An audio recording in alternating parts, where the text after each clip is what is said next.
I know, exactly. I'm like, what are you following over here for? It's running.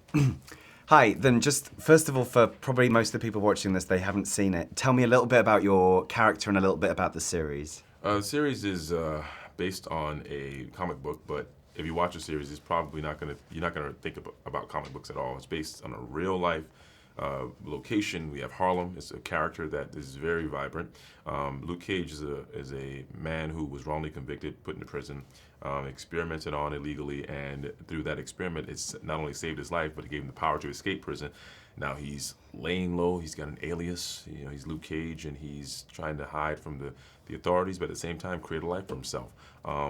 Again, he's wrongly convicted, but he doesn't want to really face that right now because he's kind of gotten comfortable in his fugitive lifestyle. But he finds himself in Harlem after this whole thing with Jessica Jones, which we're not going to get into. Hopefully the viewers will watch it. But he's in Harlem right now, and the community is in need, and he seems to be the guy that can help them, but he doesn't really want to get involved, so we have to wait and see. At the beginning of the series, you seem like quite a gentle character. Like you don't want to, but you're kind of coaxed out into it. Tell me a little bit about like the transformation, and was beating people up fun? Beating people up is always fun when you know exactly what's going to happen, and they're also participants in their own butt kicking. People don't realize it's stunts. It's like half the time I'm throwing people around, they're helping me throw them around, and it feels really good. It's like, yeah, I'm going to throw you through that wall, and I want you to help me. It's quite nice. It's fun. And obviously, the backdrop of all this, I mean, there are real issues, and I spoke to the executive producer about issues of race. I read reports that you were kind of reluctant to sign up to the role because of the portrayal that was considered, at the time maybe verging on racist in certain stereotypes. Could you tell me about that? Can you tell me about why you signed on and what you think about the portrayal of race in it? Well, the fear for me was, as an actor, first of all, what's the source material? What do I have to sink my teeth into? At a glance, Luke Cage was this big, tough guy who, was beating people up and saying these phrases that didn't seem reasonable to even, mouth today, like, sweet Christmas, sweet sister, and, all kinds of blaxploitation phrases. And that was fine for its time in its inception, but it didn't make sense today. I mean, we needed a modern version of Luke Cage that was applicable, relatable, that people could connect with, and we needed to have a guy who was a man of his time. We're talking about 2000, whatever we're in right now. Luke Cage is timeless. This is a post-Obama Luke Cage, a man who is in the presidency in the time of a black president. He's also in the time of Black Lives Matter. He's also in the time of Harlem in a resurgence and a renaissance. And so he's a work in progress too. So my hesitation was, can we do all of those things, and who's going to do it? And so Chael came with this great script, and I was lucky enough to be signed on as Luke Cage, and he came along, and we're telling a story that I think is relevant right now. So there was an interesting kind of dance work around the N-word because it was used a lot at the beginning, and then your character goes, I don't like that. Yeah. Can you talk to me a little bit about the use of the N-word and whether you thought that would provoke controversy, and how it was handled in the series was quite clever, I thought. I think there's always people on both sides of the aisle. Some people think it's the best thing since sliced bread. They use it all the time because it makes them feel more connected to their history and their culture. I, on the other hand, don't see a use for it much. I mean, have I used it? Sure. Is it funny when Chris Rock says it? Sure. Do I think it will always be used in society in some way, shape, or form? Sure. But when I look at the word, and I talked to Chael about this, it's going to be used because there's just too many people who are comfortable with it. But I thought Luke Cage was a person as a superhero and as a person who is a person of inspiration, a person who is well-read, a person who is self-analytical, who is a deeper thinker and understands the big picture. It didn't make sense. It was like, to me, it's a very bad habit. And so what happens is people use it and then they can't stop using it. So when they try to stop using it, they can't. They just try to justify the use of it. It's like a person who smokes a cigarette. It's like they know it's not good for them, but they can't stop. So they justify, well, I'm just going to have one, or I'm just going to have two, or my dad lived to be 85. It's that kind of thing. So I think Luke Cage, while it's very difficult to get rid of it, he's up for the challenge. Thank you. I've got to go. I was going to ask you about. Oh no, it's just interesting. The overwhelming part for me is that I'm used to being on the other end as a former journalist. I'm used to asking questions. Yeah. So being the one being interviewed, that's the only part of it that for me that's weird. But which is harder? Answering questions by far. I want to apologize to every person I've ever interviewed. That's quite a good one. I know what it's like now. It really gives you a unique perspective. Sorry. That's okay. Do I look okay? Perfect. Thanks, Mom. Thanks, Mom. Okay, and Thanks, it's Sam. rolling. Yeah. Yeah. First of all, just tell me what drew you to this comic book, to this story, and this series. Well, I'm a geek. I've been reading comic books since I've been 10 years old. I was initially a fan of X-Men.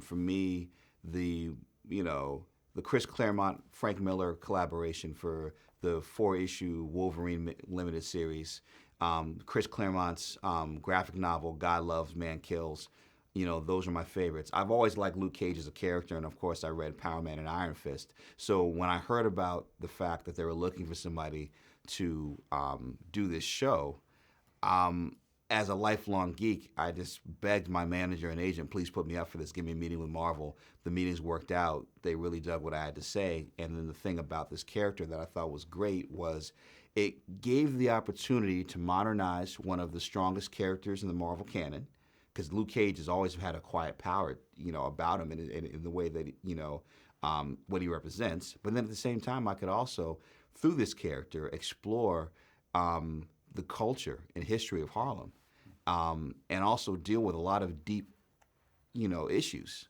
but never lose sight of the fact that this is kind of a hip-hop blaxploitation Western.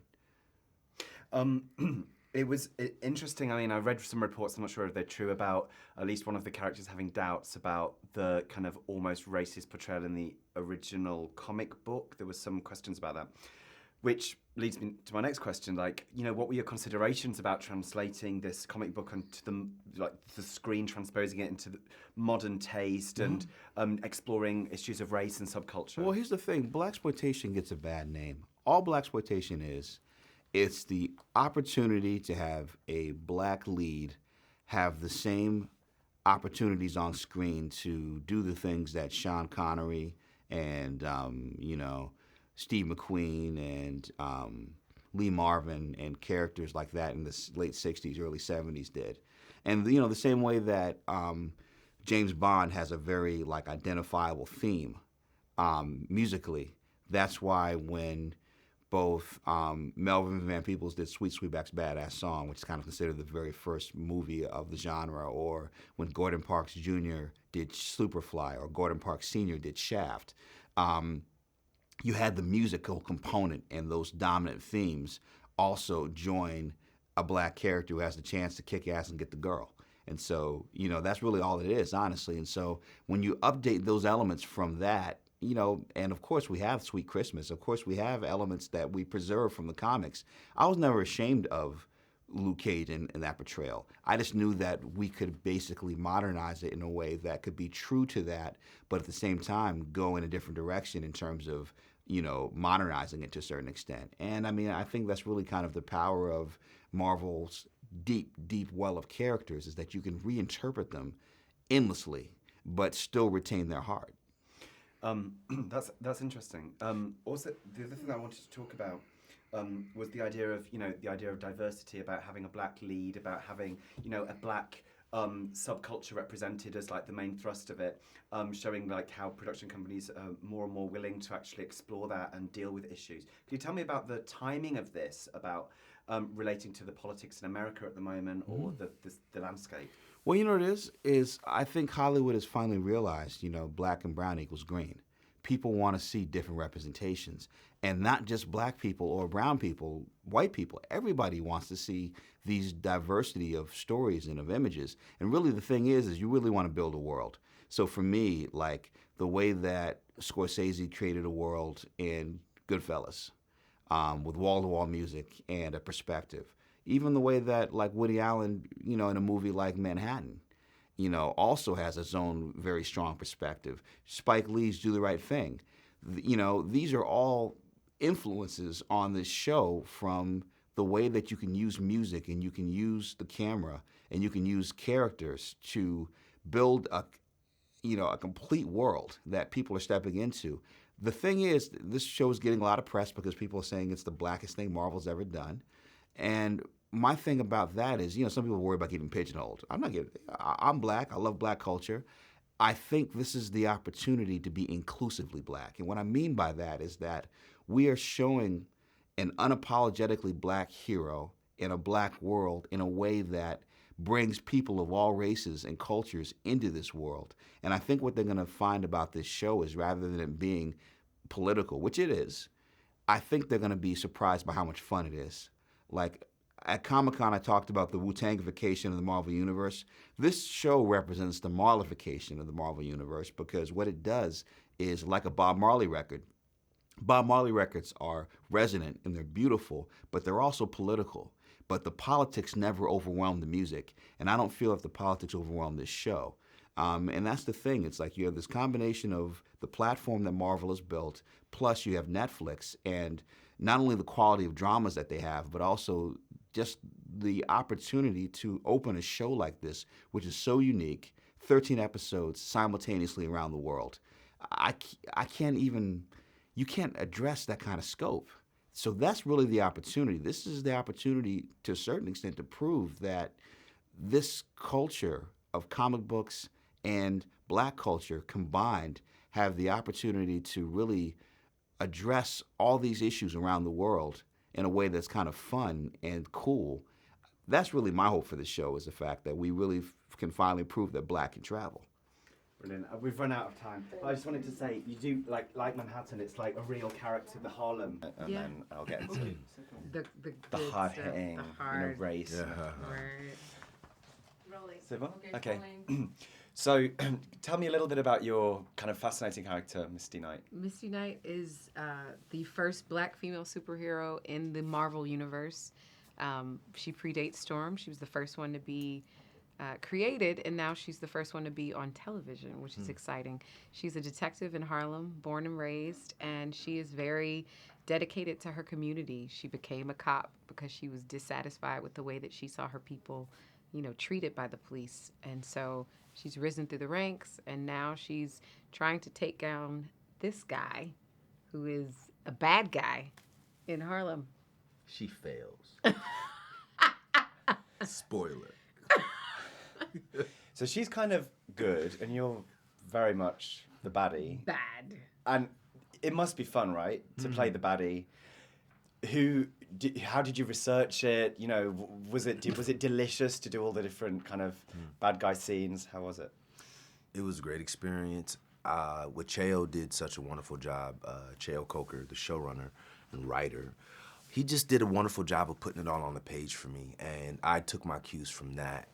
And in terms of research, I just really tried to mentally, spiritually, emotionally connect to what was given to me, and try not to get too academic about it, because it's all about the vibe, the feeling, the soul, being inspired by music, and also we were all kind of instructed to stay away from the source material, because as much as Luke Cage has been inspired by that source material, that they weren't trying to feel beholden to it. Yeah. Tell me a little bit about your character.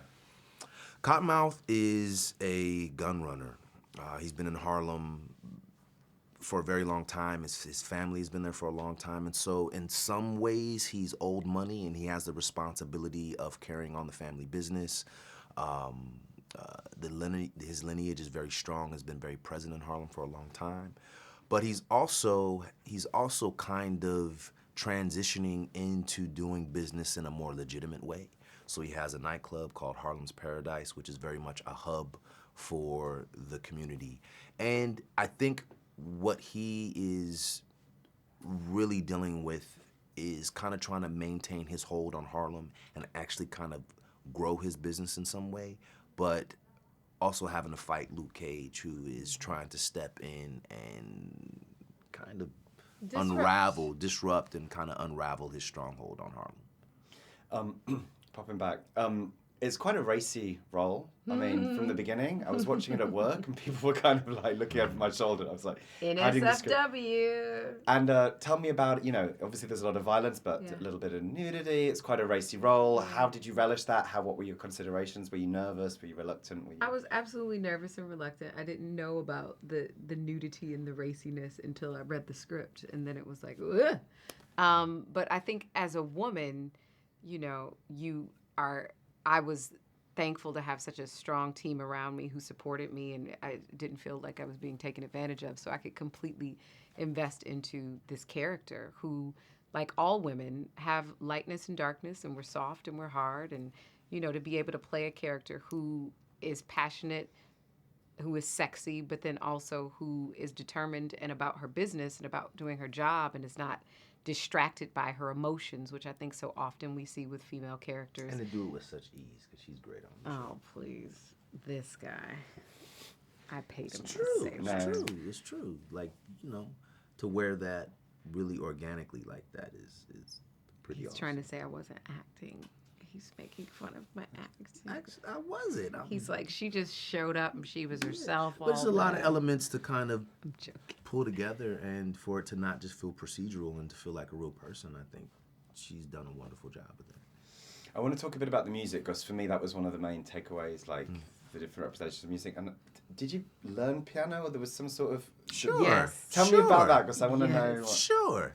I wish I played piano. They made me look good, and I got a lot of help. Adrian Young and Ali Shahid Muhammad did the score, and they wrote those original pieces for me to play in the series. And I'm both huge fans of theirs, by the way. So I was a little bit geeked to get this piece of music via email that I had to try to like learn in some way, or at least pretend to play. But we really just had to tackle it just as you would an action sequence, where there's some pieces you're doing, but then there's other pieces where you kind of have a body double, or they have to cheat the camera in a certain way. But you want to do it in a way where it's not a disruption to the audience, and that was most important to me, because the first thing you do when you see an actor playing music is Watch you their go, fingers. are they really playing that? So I didn't want that to be an issue at all, because anything that pulls the audience out of the experience of being able to watch the show and really stick to the story is a loss for us.